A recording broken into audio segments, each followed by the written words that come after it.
but Mike is not about to forget what the CEO of Domino's did. No. I don't even think you really know what a bad day is. So in Gonna be petty. 1993, right after he bought the Detroit Tigers, Mike launches the Big campaign for Little Caesars, which kicks off what is today known as the Pizza Wars. Hello everybody and welcome back to another video. Today we're going to be checking out the most gangster pizza CEO, Little Caesars, by the Fat Files here on YouTube. Yes guys, back on the last Fat Files video we checked out Waffle House, of course. That was a great video. Go check that out if you haven't. Got a bunch of recommendations. Check this one out. And Little Caesars, this is a company I am more familiar with. We do have these here in Canada. I don't know if it's the same. Probably, I'm guessing the menu might be a little bit different, but also it's pizza, so I don't really know how different it could be. Maybe it tastes different. I'd hope not really, but who knows, right? I know things are done differently in different parts of the world, so we'll see, I guess. Yeah, I don't really know anything about Little Caesars, especially about the CEO specifically, so this is going to be pretty new information to me all around, I have to say. We're going to leave a like on this video. Captions are on, of course. If you guys enjoy, make sure you guys leave a like, subscribe for more content from me, of course. Leave your recommendations down in the comments below, and of course, big thank you to all of our members. And without any further delay, captions are on, 1440p, awesome. We take it when we see it. And without any further delay, guys, let's get it. Started looking into this company because it was a staple in my childhood growing up poor, and I like cheap pizza, and boy did it take some unexpected turns. Today we're talking about Little Caesars Pizza. Ladies and gentlemen, there's two types of people on the planet. There are people that like Little Caesars, and there's people that lack critical thinking skills. Right. Little Caesars is not good pizza. Okay, nobody said it was. They said it was hot, ready, and it cost $5, okay? Nobody in their right mind is walking into Little Caesars, seeing an entire case of already cooked pizzas that are hot, ready, and cost $5, and are thinking to themselves, wow, I bet that pizza is absolutely delicious, okay? And if you think that, guess what? I've got a dress shirt to sell you that I wore while I was drinking alcohol at the Pentagon, which is banned, by the way, which in hindsight's a horrible example because I actually did wear this shirt while I was drinking alcohol at the Pentagon.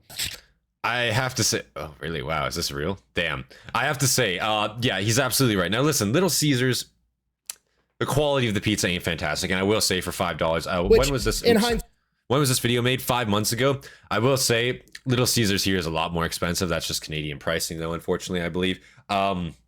Still though, very convenient. You can just walk in there. They also had that special, what was it, like the box meal, I think, where it's like you get crazy bread and you get like 4 slices of deep dish. That was a really good deal also, I have to say. Is it great pizza? No. But if you're hungry or, you know, or hungover or whatever have you, and you want some pizza, it's passable. You know what I'm saying? It'll hit the spot, let's say.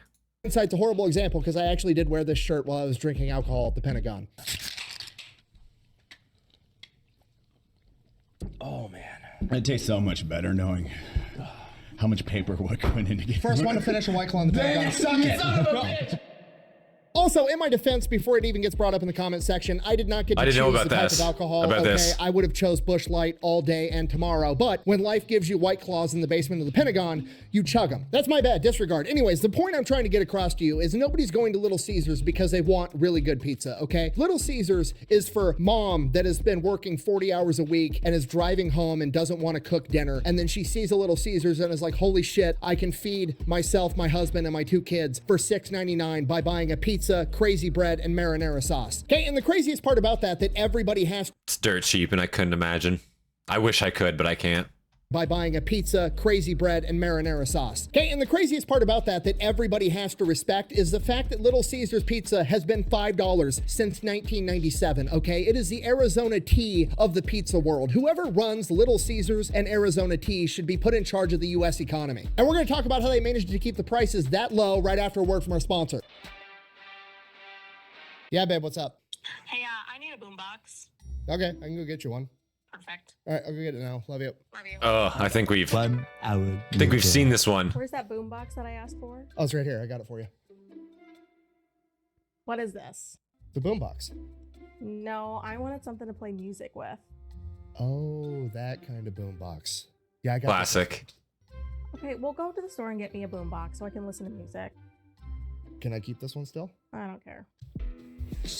This video is brought to you by Delete Me, okay? Super simple business model. You give them money, they turn around and they make sure that online data brokers are not selling your personal information online. Okay, here's the deal. Pretty much anytime you use a free service on the internet and you click that little box that says, I agree to the terms and conditions, you've basically just agreed to allow them to harvest as much of your personal information as humanly possible. They then turn around and sell that to online data brokers, and that's how they can afford to offer you a free service. But when you have Delete Me, they go and they monitor all of these online data brokers for your personal information, and then if they find it, they submit all the opt-out forms on your behalf, so they have to take down and stop selling that information. So when you buy Delete Me, you're not actually buying anything, you're just buying your way out of all the negative consequences of all the free shit that you've already gotten. And because they continue to monitor those data brokers, you're buying yourself out of all the future negative consequences of all the free shit that you haven't even gotten yet. So if you want to give Delete Me a try, there's going to be a link and a discount code down below. Let's get back to the video. All right, our story begins on July 20th, 1929, when a young Mike Ilitch is born, the son of two first-generation immigrants. Like pretty much everybody born at this point in time, he grows up, he ends up joining the military, and he ends up becoming a United States Marine. Serves 4 years in the Marine Corps, comes back home, meets a young lady by the name of Marion, ends up marrying her. Then he ends up playing pro baseball for the Detroit Tigers, the New York Yankees, and the Washington Senators. Unfortunately, he ends up getting a knee injury and is forced into early retirement. At this point, that was like everything he was banking on, and he just has to start taking whatever jobs he can find. He's working as a handyman, he's working as a door-to-door salesman for aluminum awnings, literally just doing whatever he can do to get by. So him and his wife end up saving up $10,000, and they want to use that money to start up their own pizza place, and that's exactly what they do. And whenever you start a new business, the first thing you do is come up with a name. And Mike wanted to call it Pizza Treat, and his wife chimes in, is like, no, I hate that name. I want to name the restaurant after my pet name for you, Little Caesar. Which is weird because Mike is average height, he was 5'9", Caesar was only 5'7", and Mike is significantly taller than his wife, so I don't know why she would come up with the name Little Caesar. Wait, Little Caesar always depicted by stabbing his spear into a pie. Wait, pull up a picture of the Little Caesar. Wait a second. Holy shit. Oh my God. Wait, was this a Marine Corps dick joke the entire time? I'm conflicted. On one hand, my childhood is ruined, but on the other hand, it's a multi-billion-dollar Marine Corps dick joke, which is just perfect. I wonder if Melinda Gates is who came up with the name Microsoft. Surely that can't be, right? Surely not, right? That would be, listen, his wife did him very dirty if that's the case. That's all I'm saying. God damn, but maybe. Dick joke, which is just perfect. I wonder if Melinda Gates is who came up with the name Microsoft. Sorry, we're getting way off track. Little Caesars was originally Little Caesars Pizza Treat, and it opened up in 1959, and their slogan was Pizza Pizza, which is the most Marine Corps slogan of all time. Just say whatever it is twice. Except, of course, in Canada, Pizza Pizza was already trademarked, so they had to go with Quality instead. Quality. Right out of the gate, their first restaurant is a huge... Be real with you, quality does not have the fucking same ring to it. I'll be honest with you. That doesn't sound good. Respectfully, of course. Pizza sounds better, but that is a company here. Right out of the gate, their first restaurant is a huge success, and they end up franchising and getting another location open within the first 3 years. Then That's not bad. Opening up Little Caesars all over the country. It's a huge chain, and somewhere along this line, they end up ditching the original name of Little Caesars Pizza Treat and just shorten it to Little Caesar, which I'm never going to be able to say the same ever again now. Is this why the breadsticks are so thin? So business is going great. They start opening up restaurants all over the United States. They've even got some up there in Canada. They keep the company privately owned, so they get to make all the decisions. Everything's going great. They're making a ton of money, at which point Mike sets his sights on going and buying the favorite team that he played for when he was a professional baseball player, the Detroit Tigers. He wants to own the entire team, and he's got the money to do it. But in 1998, the CEO of Domino's, his direct competitor, bought the team out from underneath him. What? Son of a bitch. Okay, this is a Marine. This is shots fired. This means Domino's. There's no way Domino's went out there and underhanded that bio, and it was probably just some petty, like, you know, fuck you between like the owners, like, you know what I mean, the CEOs. That's crazy, man. Ugh. You know, I hate rich people beef, because that's literally what it is. You know what I mean?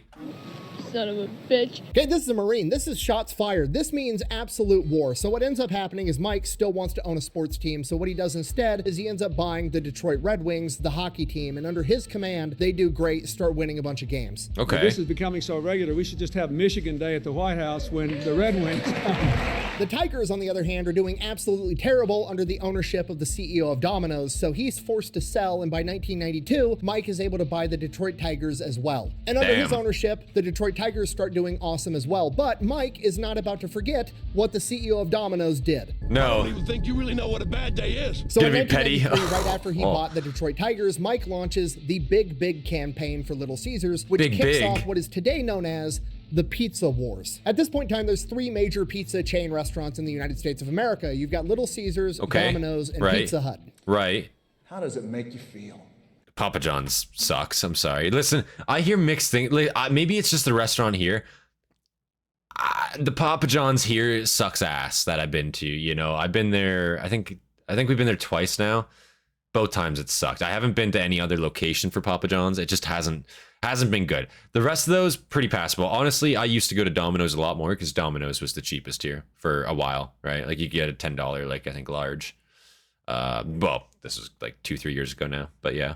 It was the cheapest. It was cheaper than Little Caesars even. You've got Little Caesars, Domino's, and Pizza Hut. How does it make you feel? It doesn't matter how it makes you feel. And Little Caesars comes up with a brilliant marketing plan of what if we just sold big ass pizzas? So they had their big promotion where they just sold a massive pizza and said that it was bigger than all the other pizzas on the market. That went so well and they made so much money that they actually started to make more money than Domino's, at which point Pizza Hut fired back by launching their Sasquatch pizza. And then Domino's came in with their Dominator pizza. It was literally a nuclear arms race of the 30 pizza inches world. long. It was the golden age of pizza fast food. Then in 1997, after the Pizza Wars subsided, Little Caesars needed to have their next big promotion, and what they went with was hot and ready. They decided to shift the entire direction of the company. They weren't going to focus on dine-in. They weren't going to have dine-in at all. They weren't going to deliver. It was going to be, you can walk in, pick up your pizza. Not only can you pick up the pizza, it's going to be there, it's going to be hot, and it's going to be ready. It's already done, and it's cheap as fuck. It's brilliant. It's cheap, it's fast, it's highly effective. You're a mom taking her kid to soccer practice, and you forgot, oh shit, it was my turn this week to bring the food to feed all the kids after soccer practice, and then you drive by, see a Little Caesars, and know that you can pick up 5 pizzas for like $30. The day is saved. And only focusing on pickup is actually part of the reason that the food is so cheap, because the buildings don't need to be that big. They can occupy these little tiny commercial areas because all they need is a kitchen and like a 3-foot wide area with a cash register for people to pay when they pick up their pizza. You're not wasting money on a dining area, you're not wasting money on delivery drivers, and that's a big part of why they managed to keep the pizza price at $5. And I will say, and that Domino's to work for, from what I've seen advertised, I haven't worked for any pizza company before, but from what I've seen, right, Domino's is a pretty good company to work for, delivery driver wise. You keep all your tips. You make, I think here, like $9 an hour, keep all your tips. Pretty reasonable, I'm not gonna lie, all things considered. Now it's a lot less than minimum wage, but assuming people aren't, you know, assuming people are decent and they'll tip you, I mean, that's, your earning potential's there if you live in a city there, you know, but if you live out in the middle of nowhere or a rural community, yeah, no, you know what I mean? It's rough. Wasting money on delivery drivers, and that's a big Little part Caesars of can definitely, Little Caesars, I've seen Little Caesars like literally fit into fucking alleyways before, dude. It's what it feels like. It's, you see them just in the oddest places, and it is literally for that reason. They occupy no space. And I don't know what the price of a Little Caesars is now, to be honest, hot and ready now in Canada. I haven't been in a while. Maybe I should check that. I'll check that, and I'll post a comment perhaps after underneath this video. Let's see afterwards. Not wasting money on a dining area, you're not wasting money on delivery drivers, and that's a big part of why they managed to keep the pizza price at $5. On top of that, they did everything as cheaply as possible. Their marinara sauce is literally from concentrate, so the employees just dump this can of concentrated tomato paste in and mix it with water, and that's what the sauce is. And then they use the cheapest cheese they could get their hands on. And then for the dough is actually the good part, because the dough is actually made fresh every single day, because buying pre-made dough was more expensive than just making dough in-house. So the dough is actually really fresh, and that's why the crazy breadsticks are so good. Got all this large pie and the crazy bread and the sauce for $6. Somehow they managed to keep the price of the pizza like it's still relatively cheap here by fast food standards, but it's not that cheap. There's no way. That's a really good deal. Crazy bread and the sauce for $6. Somehow they managed to keep the price of the pizza $5 flat. That's crazy. Until 2022. It literally took a global pandemic that forced people to stay in their houses and not interact with people to get them to raise the price of their pizza. That's incredible. Okay, just for the record, gas prices alone went up 231% during that same time frame. We're not even going to talk about the housing market, and somehow these guys managed to keep the pizza at $5. And guess how much they were forced to raise the pizza price by in 2022? 55 cents. The pizza is now, to this day, still $5.55. And in exchange for the price increase, you got 33% more pepperoni on your pizza. Okay, and why does this happen? For the same exact reason that it happened with Arizona Tea. Okay, it is a privately owned company. They are not worried about getting more money for all of their shareholders. Once the owner has enough money to go out and buy all of his favorite sports teams, there's no reason to raise the price on the product, right? As long as he's still making money, he's happy. So that's exactly what he keeps doing. Okay, is Little Caesars cutting corners on the pizza? Yeah, it's their entire business model is to make. It's true. And like, that's the thing with these privately owned companies. Yeah, they have nobody to appease, right? There's nobody looking over their shoulder, looking at their numbers and saying, oh my God, you're not making enough, because everyone's got to take their piece at that point, right? Whatever percentage you go and everyone's taking their slice, which makes it less for everybody, right? But if it's just one or two guys that own this business, it's like, or one or two people in this case that own this business, it's like, yeah, no, once you're a billionaire, it's like, how much more money do you realistically want or need? Like, you don't, like, you know what I mean? Fuck. What he keeps doing. Okay, is Little Caesars cutting corners on the pizza? Good for him, though. Yeah, it's their entire business model is to make the cheapest pizza possible. Okay, literally. But unlike most other companies, Little Caesars takes all that cost savings and passes it along to the customer, not giving it to their shareholders.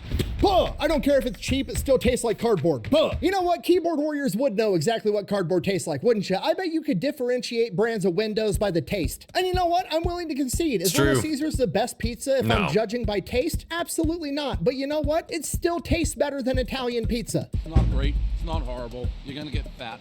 Buh! How can you even say that? The Italians literally invented pizza, and that's how it's supposed to be. Italian pizza has to be the best by default. Buh! A, no it doesn't. B, that doesn't even make sense, okay? You can say what you want about Little Caesars pizza, but at least they figured out how to spread the cheese evenly. Okay, Italian pizza is literally like, what if I had bread with tomato paste all over it, and then I threw Now, in fairness, there's a difference in philosophy between American Western, quote unquote, pizza and European pizza, right? Difference of philosophy, you know, and a difference of like topping preference, I will say. You know, I think pizzas in Europe, from what I understand, they're like a lot more, I don't know, a lot more, not flavorful is the word. Like, you don't need toppings. It's meant to only be like one or two or three things. You know, you're not meant to have like loads of toppings, loads of cheese. It's meant to be more like, I don't know, more like savory, I guess. Is that the word that you used to describe it? Difference of philosophy. That's not to say either are bad. I'm not gonna fucking say no to a pizza. I know they use a lot of fish and stuff over there too, right? I think, especially in Italy. I could be wrong. I know. I think that's like just a staple over there. They put fish on like a lot of their shit, or in a lot of their meals, pizza especially. I could be wrong. Again, I don't live there. I've never been there. I'd love to go one day, but unfortunately, you know, we'll see. Okay, Italian pizza is literally like, what if I had I'd still bread eat that. with tomato paste all over it, and then I threw 4 giant cheese balls on top? Okay, no, why would you do that? I want the next bite of pizza to taste exactly like the last bite of pizza, because pizza's fucking delicious. That's fair. Okay? I don't care if the Italians did it first. They did it wrong, okay? Just because something's first doesn't mean it's the best or the right way to do something. That's okay? reasonable. The Model T was the first mass manufactured car. That doesn't mean that the Model T is better than my F-150. But it gets better, because not only did Mike manage to keep the price of the pizzas low simply because he could afford to and he's a good guy, he also took a ton of the profits that he made because he was making so much money and did a bunch of philanthropy. He created the Little Caesars Love Kitchen, which was a mobile Little Caesars that they would drive into natural disaster areas and give out free food to people. He helped with veterans charities. He funded youth hockey leagues. In 1994, when Rosa Parks was attacked because she lived on the bad side of town, Mike heard about this and then got her into a nicer apartment on a nicer side of town and paid her rent for the rest of her life and never even told anybody. Dude didn't do it for PR, didn't do it for the good press, literally just did it because it was the right thing to do, and nobody found out about it until he passed away. And when he did pass away in 2017 at the age of 87 years old, his widow became one of the wealthiest women in the entire country. Okay, that's the American dream. Dude goes off, serves 4 years in the Marine Corps, comes back home, finds a beautiful girl, marries her, plays professional baseball, blows out his knee, dreams are ruined, doesn't give up on himself. Goes out, starts a business, makes so much fucking money money that he buys the sports team he used to play for and a couple of other sports teams, does it all without being greedy, cutting corners to screw over his customer. He cuts corners to save the customer money so even poor people can afford to buy their kids pizza. And then with all the extra money he makes, he does a bunch of charity work and then dies at 87 years old, leaving his widow a billionaire like a complete fucking gangster. And the cherry on top, the entire thing was based off of one big, elaborate, multi-billion-dollar dick joke, which is a title that only a Marine could achieve. This video is so unhinged, I don't even know how to end it. I guess just like, be like Mike, you know? Never give up on yourself, never compromise your morals to make more money. If you can do charity work along the way, that's great. And apparently making dick jokes works. Apparently it does. The best way to support the channel is go buy some merch over at thefatelectrician.com. Oh, are those beer coolers? Damn, dude. I might have to get one of those. Somebody's going to take that advice too literal, and there's going to be a new pizza chain called Girth Brooks. I guarantee it. Oh. Man, there's a lot left on this video. Okay, let's keep watching.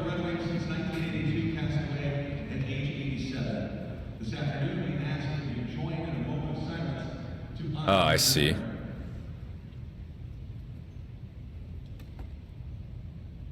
That's cool. You'll never discover new oceans unless you have the courage to lose sight of the shore. Mike and Marion had the courage to lose sight of the shore and discover new oceans. They kept pushing Detroit, and it had not been for them, I am saying Detroit would not be in the Renaissance that they're in now. I just want to be remembered as a good father and somebody who loves Detroit. You know, I like to be remembered for the people that know me as a decent guy. That's all you can really ask for. Wow, what a great video that was. The most gangster pizza CEO, Little Caesars, by the Fat Files, guys. I have to say, that was a great video. Knew nothing about Little Caesars, their history, where they came from, or even, like, I guess anything about, like, the American side of Little Caesars. You know, I've only really known it as a pizza store here in Canada. That's okay, it's passable. You know, I knew it was an American brand, right? But I've never, I guess, gone out of my way to look into it at all. Good to know a little bit more about it, and it's awesome to see. Like, I do enjoy seeing these privately owned companies, and that does, I will say, going forward, when you know it's not just about greed, you know what I'm saying? When it's not just about making your product the most expensive it can be, but genuinely, like, in an attempt to make it affordable for everybody and convenient for everybody. I think that goes a long way for the customer, I have to say. At least it does for me. And the fact that it's privately owned, it's not just a bunch of shareholders, greedy shareholders, trying to, like, you know, cut corners and make profits huge. They cut corners, but, like, again, there's reasons for it, right? It's their business model to make it affordable, right? And I think that makes sense down the line, right? Yeah, I really enjoyed this video, guys. If you guys enjoyed this reaction, make sure you guys hit that like button, subscribe for more content from me. Of course, leave your recommendations down in the comments below, what you guys want to see next. And big thank you to all of our members, all of our Hastati, our Triarii, our Principe, Dagenhart, and of course our Praefectus and Hobbit. I appreciate you guys. You guys inspire me to make more content for you guys every single day. And with that, guys, this has been Centurion. I'll see you guys in the next one. Peace, guys.